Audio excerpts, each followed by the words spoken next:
Before we get started, don't forget to subscribe because we're working on a tip video with the #1 Gibraltar player in the world. So leave any questions you have that you want answered in that video down below. And today we're doing a live stream where we're both playing together, linked in the description. Drop a thumbs up and let's jump straight into the video. My name is Nickel, Nickel, and I want to start this off by discussing how Junsu became the #1 Gibraltar in the world from his own perspective. Hello, I'm Junsu, currently the #1 Gibraltar in the world, and I have over 7,000 kills on him. I'm glad to be here. So when did you start playing the game? So I started playing Apex 3 to 4 days after it came out. I was too busy kind of grinding other games at the time. You're playing Overwatch, right? Yeah, lots of Overwatch. I tried to regain my top 500 spot, but didn't work out so well. You're keeping track of your kills right now, so you have over 7,000 kills, making it be the highest kill for any Gibraltar in the world. How far ahead is that of anyone else? So checking the leaderboards daily, I think the closest guy to me is actually a couple hackers, because a lot of people got caught hacking on Gibraltar because I think he's the least played legend in the game. So they see it kind of easier to hack on Gibraltar because not a lot of people notice. So they're about like 2,000 kills. I think the closest guy that's not hacking is about 3,000 kills away. Wow, that's a huge jump. Yeah. So what made you choose Gibraltar of all the legends in the game? With any game I play, I usually like playing like some of the beefier guys, like people who are tanks in the game. And as soon as I joined Apex Legends, I saw the little shield icon next to Gibraltar, tried out his ultimate. He has a gun shield, and I just fell in love instantly. What do you think about the whole criticism? A lot of people always point to the fact that he has a big hitbox as being a big vulnerability. Do you find that to be a big issue when you're playing him? So at first, I found it really hard to play Gibraltar because of the size. I say the first couple hundred games, I'd constantly get into a game and just get absolutely one-shot by people. But after realizing that I can use my dome to really dance around it and use it, I found it a lot easier not to get one-shot anymore. Yeah, you kind of do like the little Winston dance back and forth. Yeah, pretty much the Winston dance. Yeah. What do you think is the weakest part of Gibraltar, if it wouldn't be the hitbox size? I'd honestly have to say his gun shield is actually pretty weak at the moment. Actually, when you're ADSing with Gibraltar, there's a bunch of like visual clutter with the shield. There's a bunch of different patterns and it's a different colors. Plus it only blocks 50 damage. I think they should maybe increase it just a little bit, but I think that's probably the weakest part about Gibraltar. What do you think is the strongest thing about him? I definitely have to say his ultimate. His ultimate is just, it's really cash money. We'll come back to Gibraltar in a second, but just in a bigger picture, what do you think about the bunny hop? Like, that seems to be like a thing that is probably one of the things people are talking the most about in the game right now, because apparently there was a thread where the Apex devs said they were going to take it out. Do you use the bunny hop? Do you think it should be used? Do you think it should be removed? Do you have any thoughts on that? Or maybe it doesn't even affect your playstyle at all? Yeah, so I do use a lot of bee hopping as Gibraltar because I don't really have too much like mobility compared to like Bangalore and the new legend Octane, but I definitely use bee hopping when I'm playing Gibraltar. I think the devs should keep it in the game. It's not something that's massively abused or anything. There's tons of good people in the game that don't use bee hopping, and there's tons of people that are really good at the game and do use bee hopping. So I think it's just one of those things that it's just like they should keep it in the game. It's not something that's too broken, you know? Yeah. And speaking of Octane, have you tried him out? Do you have any thoughts on him? Or yeah, so I actually played Octane a little bit yesterday. I think he's a very fun legend. He has a lot of mobility, but I do think he does need a little bit of nerfing, just his Q, maybe reduce the duration a little bit. He just moves too fast, man. He moves really quick around the map. Do you think that he plays strongly or weakly against Gibraltar? Yeah, so I think he has a massive advantage against Gibraltar, especially with his ultimate. He can technically just drop that down when I drop my ultimate. He can get his whole team out of my Gibraltar ult pretty easily. That's a good point, yeah. Since we're talking about brand new stuff, the Battle Pass just dropped. That's why Octane just came out recently too. Do you have any thoughts on the Battle Pass? I know a lot of people were pretty upset with what they were expecting and what they actually got. Yeah, so cosmetically, I think the Battle Pass is really cool. There's lots of cool skins, lots of cool badges for the season, and that new Havoc skin looks pretty crazy, you know, it levels up like while you're in game. But other than that, I think they could have done something a little bit more engaging. And for example, in Fortnite, they have challenges where week 1, you know, get X amount of pistol kills or sniper kills. If they did that with Apex Legends, I feel like it'd be a lot more entertaining to watch. Like, for example, if you had to get like 3 Mozambique kills in a game, that'd be pretty entertaining and engaging. That's true. That would have actually been really cool. Did you play a lot of Fortnite also? I actually played a bit in the beginning. I say season 1 and 2, and I actually tested for Fortnite's Battle Royale before it came out to everyone else. almost like free to play. Oh, cool. Of the throwable items, do you have any go-to throwable items that you use with Gibraltar, or ones that you think are stronger or weaker than others? I'd have to say I use a lot of arc stars. I know that's very popular amongst everybody. I have to go with the arc stars and thermites, because thermites it's really good for zoning people out, especially when your team needs to heal, or for example, like I'll drop my dome down and I can really zone them out even more with the thermite grenade. Among all the legends, do you think he's the strongest hero? I wouldn't say Gibraltar is the strongest. I'd consider him to be one of the strongest, but I think right now, if I had to pick, I'd probably have to say Bangalore is probably the strongest legend in the game. What do you think is the weakest one? Weakest, hands down, has to be Mirage. Hands down. And where do you think Gibraltar falls on that gradient? I definitely say Gibraltar is above a lot of, probably half the legends on the character selection screen. Do you have like a certain amount of hours that you try to practice a day, or any kind of schedule or anything like that? So usually every day I'll try to grind at least maybe 6 to 8 hours, if not more. It depends on how I'm feeling that day. But at first, when I started playing, I only played probably like a couple hours every day. And then I realized, wow, I'm getting close to that #1 spot. I started grinding more and more to keep that spot. Up the acceleration. Yeah, exactly. Since you played so much, do you think there's any tips you've learned or anything about effective ways to practice Gibraltar? Like certain things to keep in mind or anything like that? If you're going to play Gibraltar, you have to calm with your team, because essentially your abilities are not only good for yourself, but it's good use for your team. So for example, like if a Bangalore ults and you decide to throw your dome down, because usually when a Bangalore ult comes, your team will just kind of scatter and go wherever is closest away from the bombs. But if you tell them, hey, I'm going to drop my dome right here, your team will stay together and be not so singled out once they start pushing after that ultimate. What guns do you think right now are the strongest in the game, whether it's for Gibraltar or just overall? Overall, I'd have to say is the Wingman, but that's if you land the shots. Yeah, I guess besides Wingman, I guess. And besides Wingman, I'd have to say for Gibraltar, I like to use a lot of Spitfire, R301, R99. Sometimes the Peacekeeper if I'm feeling hot that day, but that's pretty much it. I don't really go venture off to like the Havoc or anything. Do you think certain guns work better with him specifically? Yeah, just because of his hitbox size, I think that higher DPS guns with less consequences are a lot better on Gibraltar. For example, like Spitfire does a lot of damage and it has a really big mag, so you can just keep spraying that gun instead of like, Wingman, you have to land the shots in order to, trade evenly. So what guns do you think right now are the absolute weakest, besides I guess Mozambique and the P2020? Weakest gun besides those two guns, I'd probably have to say the Havoc. Oh really? Yeah, it does a good amount of damage, but I feel like the clip size is too small and nobody really uses the select fire on the gun. It's really cool, it sounds cool, but if you're gonna, you might as well just use a longbow if you're gonna use the Havoc with the select fire. Do you use any energy weapons? Time to time I'll use the Devotion just because of how like badass it is. It's just it's like a machine gun, so Yeah, I like to use that time to time. so part of the reason I haven't been playing as much recently is just for me personally, the game crashes have been getting out of control. Do you ever experience that? Do you ever have game crashes? Oh yeah, I probably crash at least 10 times every day, at least.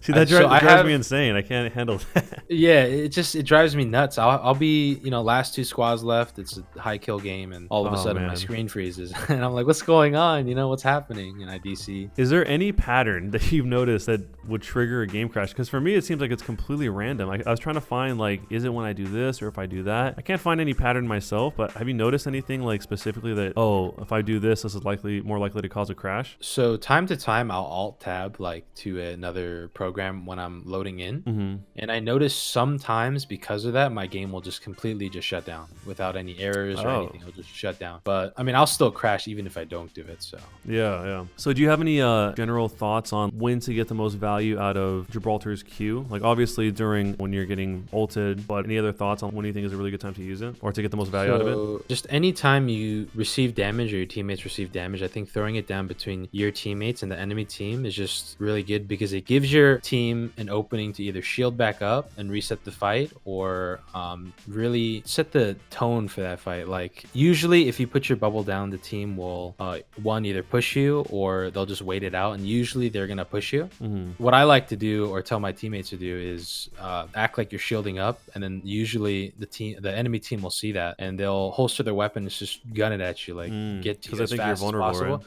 Yeah, so then what I'll do is stop shielding and then whip out like a Peacekeeper keeper real quick and just kind of bop them once and then come back in. It's kind of like mind games, you know? Yeah, yeah. What about in terms of, are there any things that you've learned after so many hours that you think are kind of lesser known ways to get value out of your ultimate? Okay, so Gibraltar's ultimate, I think using it definitely for third-party fights, but not only that, I think I'd have to say using your ult when I say a couple seconds after the fight. I say this because usually when you try to start a fight out with your ultimate, people will just see it and be like, okay, I'm just gonna run away or take the teleporter or take Octane's, bounce pad now that it's in there. But if you do it a little bit after the fight starts, people are usually shooting, they're throwing nades, especially when people are ADSing. They're not going to see that initial red ring once Gibraltar's grenade hits the ground. Yeah. So I think that's probably the best time to use it. Also calling out to your team when people are getting hit by it, when they're not getting hit by it, and when their shield's breaking once they're inside of it. Yeah, that's a good point. So basically just don't engage with the ult, kind of use the ult after you've already engaged, right? Exactly. Also, there's actually a hidden nerf that I found out yesterday they did to Gibraltar's ultimate. What did they do? So before season 1, I would usually throw my ult and tell my team to go in because they could walk freely or run freely inside my ultimate. But after season 1, I remember I was in a game yesterday with my friend and I told him, hey, I threw my ult, go in. And he started screaming at me, yo, I can't move.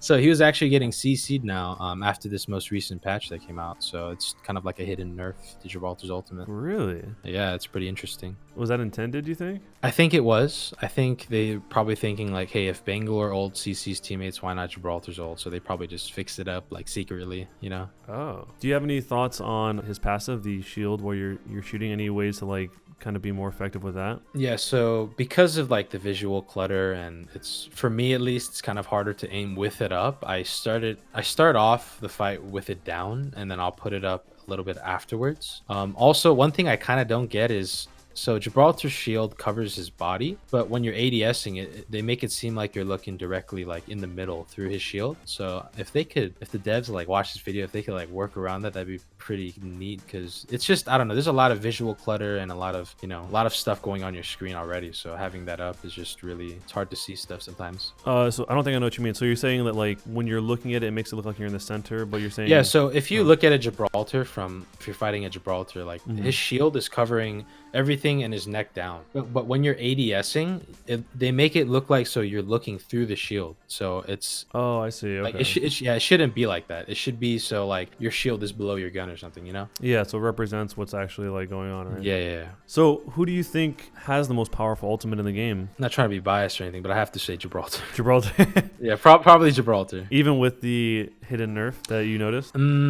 Yeah, I'd have to say, because it's just, if you can land it on the right spot without the enemy seeing, it's guaranteed a squad wipe almost every time. Who'd come in second place then? Second place, I definitely have to say either Bangalore or Bloodhound for sure. And the worst, I'm assuming you probably say, is Mirage? Yeah, I say Mirage because, when he ults, everyone knows that those decoys just stand still. So from the bat, they're going to be looking for that white kind of shade, that ghost figure. Yeah. And the down part is when he's in it, he can't cancel it, he can't shoot, he can't heal. So it's pretty much just like a walking duck, Yeah, free a kill. vulnerability. Yeah, pretty much. So when you play, do you have a dedicated team that you usually play with? Right now, I don't have a set people I play with. I do play with a couple of my IRL buddies when they're off work and stuff, but I don't really have a team. I usually solo queue. Do you want to do Apex Pro tournaments and stuff in the future? Maybe if they fix Gibraltar or buff Gibraltar a little bit. I feel like I've played in a couple scrims before and it's really hard to play Gibraltar because everyone's aim is on point. So 3 pros looking at you with double the hitbox is just free kills for them. And when I played in scrims, it was just, I got deleted really fast. What other games did you play before Apex? You said Overwatch, right? Was that the main game you were playing? Yeah, so my main game before Apex Legends was definitely Overwatch. Played a lot of Overwatch. That's when you were a Reinhardt main, right? Yeah, Reinhardt main, peaked 4350. I probably had over 3K hours in the game, spread over multiple accounts. Who did you play after Reinhardt, or was it just strictly Reinhardt? So after about season 8, I noticed that my team was raging because I was one-tricking Ryan. So I started switching over to Winston, Orisa on certain maps, for example, Ilios Well. I noticed She was really good on Ilios. And then yeah, I made a separate account. I took some interest into DPS, and I got a DPS account to like 4200, 4250 around there. Who are you playing on the DPS account? So I made that account when Ashe came out, and I was just having a blast. I was just one tricking Ashe all day. I think Ashe is really fun, super fun character. For sure. Especially with like the being able to shoot the dynamite out of the air. It's awesome. Yeah, I thought that was so cool. You could throw dynamite and shoot it out the air. Yeah. I love that. What were you playing before Overwatch? Before Overwatch, the game before Overwatch, I'd have to say I was playing CS:GO, but it wasn't like anything pro. I just played a lot with my friends. Do you think that all of the time that you spent in Overwatch kind of helped in your quest to become the #1 Gibraltar? Kind of, yeah, in a sense, because Overwatch is like a team game. You need like coordination between ultimates and stuff. And I played for a small team, and I got coached a little bit by a top 500 player, which helped me get top 500 in Overwatch. So I think gaining that knowledge and game sense and all of that, and bringing it to Apex Legends really helped me get that #1 Gibraltar spot, because it's kind of it's like Apex Legends is cool because it's not your average battle royale. It's not just pick up a gun and shoot. It is kind of, but it's mostly just, it's like a team game. It's a team type of battle royale compared to like Fortnite or PUBG, stuff like that. Do you think that Apex Legends solo mode would ever work? Like if they made a queue strictly for people going solo queue where you don't have a team? So everyone is just like, it'll be like 1v59. I think that could work. It'd be cool in a way, but then it'd take out the team aspect of the game. And fights would be really awkward. Yeah, kind of seems like a lot of the heroes are built to support each other in some way. Exactly. For example, like Bangalore Smoke, Bloodhound ult, stuff like that, or even Gibraltar ult and Bloodhound ult works, but not anymore though because of the hidden nerf. Do you think that that is a possibility in the future? And if so, would you play it? I would definitely try out the solo mode because of how Gibraltar's skill set works. I feel like I definitely stay playing the 3-man teams, because at the end of the day, Gibraltar is like a support legend, and he really plays around the team and supports the team instead of like soloing. The one question I guess people still keep asking forever, so I guess I'll ask this to you as well, since I know people always ask in the comments and stuff. Do you think that Apex can ever become bigger than Fortnite? That's the question people always wonder. Since they're both free-to-play games, etc., etc. Yeah, so I think Apex Legends definitely has the potential to take over Fortnite, but I think they'd have to constantly bring out more content, like more guns, more legends at a rapid pace. Cosmetics at the end of the day is really cool. It's really, it looks cool to use and stuff, but what's going to keep people coming back is new weapons, more utility, like new grenades, stuff like that. Yeah, and because that's what Fortnite did. They constantly brought out new vehicles, new weapons, so many items, dude. It's crazy. Yeah, and on top of that, they did a lot of emotes and dances and all that crazy stuff, and wild map changes too. Like exactly, huge map changes.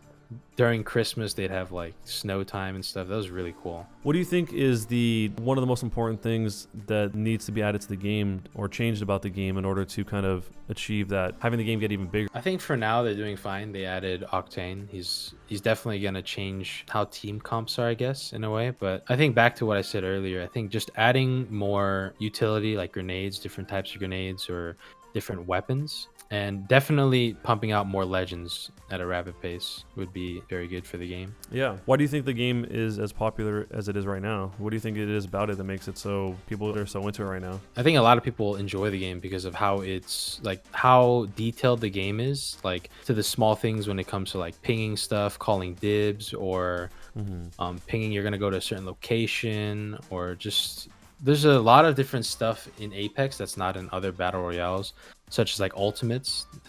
There was no ultimates in PUBG or like Fortnite. Yeah, and everyone has their own role in the game, which I think is really important. Like Fortnite, everyone is just building like madmen, or PUBG, everyone's shooting like madmen, Yeah. But Apex has a very different. That's why I kind of switched over from Overwatch to Apex, because it's a team game but a battle royale, and everyone has their own role. So it just felt really natural to me. So that's probably why people enjoy the game, how fine detail it is. Do you have a place that you'd like to drop, or like a go-to drop location? Drop location, I'd have to say I go to Skulltown a lot. If not Skulltown, then I definitely go probably to Market or Bunker for sure. And are you doing that based on an advantage you feel with Gibraltar, or just because you think that's where the most kills are possible? If I want to win the game, I probably won't drop there because it's just really hot and Gibraltar's so massive. But I usually drop it just for like the high kill games. And then one question that a few people were asking, I didn't ask in the previous video.